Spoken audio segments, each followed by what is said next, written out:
હિમાલયની શ્રેણીઓને ઉત્તરથી દક્ષિણના ક્રમમાં ગોઠવો. પીર પંજાલ છે, પછી જાસ્કર છે, પછી કારાકોરમ છે, પછી શિવાલિક છે.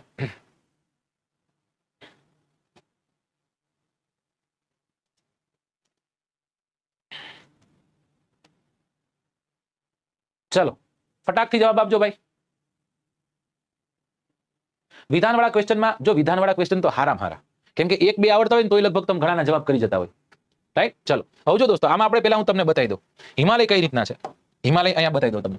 હિમાલય છે ને એ હિમાલય નંગા પર્વતથી ચાલુ થાય છે અને ક્યાં સુધી ફેલાયેલો છે તો કે નંગા પર્વતથી લઈ અને છેક નામચા બરવા સુધી ફેલાયેલો છે. કેવો છે? નામચા બરવા સુધી ફેલાયેલો છે. પ્રશ્ન પૂછે કે હિમાલય કેવી રચના છે, તો હિમાલય ધનુષાકાર રચના છે. કેવી રચના છે દોસ્તો? તો કે ધનુષાકાર રચના છે. બરાબર. ધનુષ જોયું ને? હે ને? ધનુષ જોયું હશે. અને ન જોયું હોય તમે કદાચ એક મૂવી જોયું હોય છે, બાહુબલીમાં છે દેવસેના મણિબંધમ પણિબંધમ. તો એ મણિબંધમ પણિબંધમ જો તમે હિન્દી મૂવીનું, હિન્દીનું તે જો તમે જોયું હોય તો, ગુજરાતીનું નથી કહેતો, બરાબર. તો એ મણિબંધમ પણિબંધમ વાળું છે એ દેવસેના વાળું, એ આ ધનુષ છે. આ ધનુષ આકારનું ક્યાંક છે. નંગા પર્વતથી લઈને નામચા બરવા સુધી ફેલાયેલ આ મહા હિમાલય છે. મહા હિમાલયની નીચે આવો ને એટલે હવે તમને લઘુ હિમાલય જોવા મળશે. હવે લઘુ હિમાલયમાં કેવા કેવા શિખરો છે તમને કહું. જો લઘુ હિમાલયમાં તમે જેવા આવશો એટલે તમને પીર પંજાલ શું જોવા મળશે? પીર પંજાલ, નાગટીંબા શું જોવા મળશે? નાગટીંબા. સોરી, પીર પંજાલ પછી આવશે ધોલાધર, બરાબર ને? ધોલાધર પછી નાગટીંબા. શું કામ તમે હસી રહ્યા છો ભાઈ?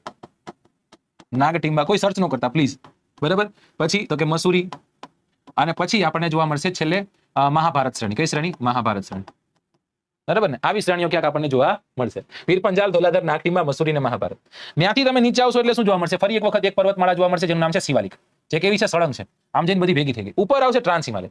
હવે એ ટ્રાન્સ હિમાલયના ભાગરૂપે પહેલી પર્વતમાળા છે ને એનું નામ છે કારાકોરમ. બીજી જે રેન્જ છે એનું નામ છે લદાખ, અને ત્રીજી રેન્જ છે એનું નામ છે જાસ્કર. જો ન આવડે તો મારા કલેજાઓ, કલેજા યાદ રાખજો. શું યાદ રાખજો? કલેજા. કલેજા બોલે તો કારાકોરમ, લદાખ અને જાસ્કર. ઓકે. હવે આપણે જોઈએ કવિ શું કહે છે. ઉત્તરથી દક્ષિણમાં ગોઠવવાની છે. ઓકે. તો સૌથી ઉત્તરે આપણને શું જોવા મળે? જો પીર પંજાલ ક્યાં હતી અહીંયા આપણે જોઈ લઈએ. પીર પંજાલ કેનો ભાગ હતી? તો કે પીર પંજાલ તો લઘુ હિમાલયનો ભાગ હતી.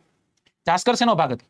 તો કે જાસ્કર તો ટ્રાન્સ હિમાલયનો ભાગ હતી. કારાકોરમ તો કે ટ્રાન્સ હિમાલયનો ભાગ. શિવાલિક તો શિવાલિક હતી. એટલે સૌથી પહેલા કલેજા એટલે કારાકોરમ પહેલા આવશે, બરાબર. પછી કઈ આવશે? તો કે પછી જાસ્કર આવશે, બરાબર. પછી તો કે પછી આવશે પીર પંજાલ પહાડી, અને પછી આવશે કઈ? તો કે પછી આવશે શિવાલિક.